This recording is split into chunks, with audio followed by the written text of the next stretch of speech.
pag-aaral, academic, kasi importante yun eh.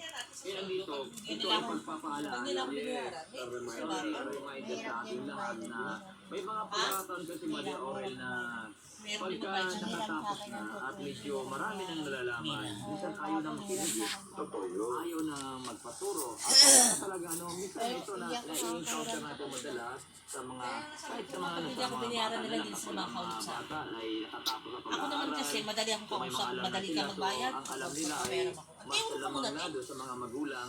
Minsan may mga bata ayaw na makinig sa magulang eh. That's the danger. Kumbaga, parang ang thinking is,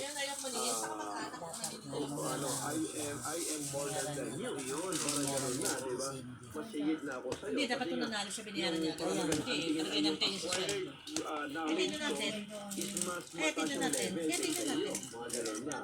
So, yun ang Hindi ako muna mag-ano. Hindi ako mag-ano. hindi dapat. Kasi, wala namang Kaya sabihin ko sa'yo, kapag hindi sila nagbayad dalawa, si Anan ang sisingilin ko. Kapag binayaran ako niya, hindi na sila makakabot sa akin. knowledge na meron Ganun ka. yan. Kung anong degree mo, hindi pwede i-contest yun eh.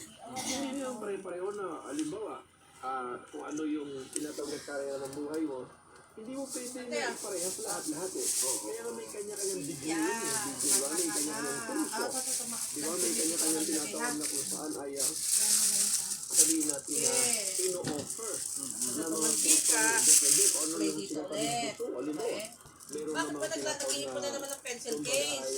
Ay, bago yan. sa philosophy. Kanino yan? Dito sa malaruan niya, Meron din mga tungkol wala talaga pang doon basa sa yung lapit yung engineering. mga Meron pa rin tinatawag na kumbaga Oto, pag in case na dito dyan na nanutos, dito ko na nalagay ha. engineering Ano yan? ay meron Ano yan? structural. Yung white spaghetti tawag doon, yung Hindi pwede na carbonara. pare-parehas. Meron din mga general, mga ganun, di ba? At meron din halimbawa, sa mechanical, may plumbing, di ba? May plumbing. So, yun. Oo, yun ang dapat na makita natin kasi totoo lang, minsan nga mayroon akong paalaala sa mga kabataan ngayon na kahit na nakatapos na sila, ang lagi kong sinasabi sa kanila ay ganito, Mother Orel. Kung mayroong pinakamagaling at pinakamahusay, yun ay walang iba kundi ang iyong mga magulang. Tama, no? Kahit hindi nakapag-aral ang iyong mga magulang, dahil ikaw ay napatapos nila, at ang lagi ko sinasabi, sila ang mas magaling, hindi ikaw.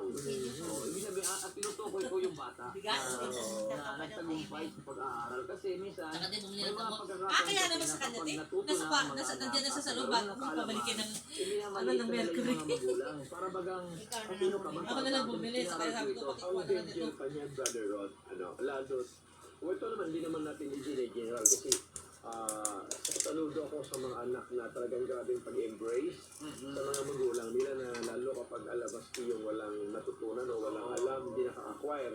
Diba, hindi naka-acquire ng tinatawag na kung saan knowledge.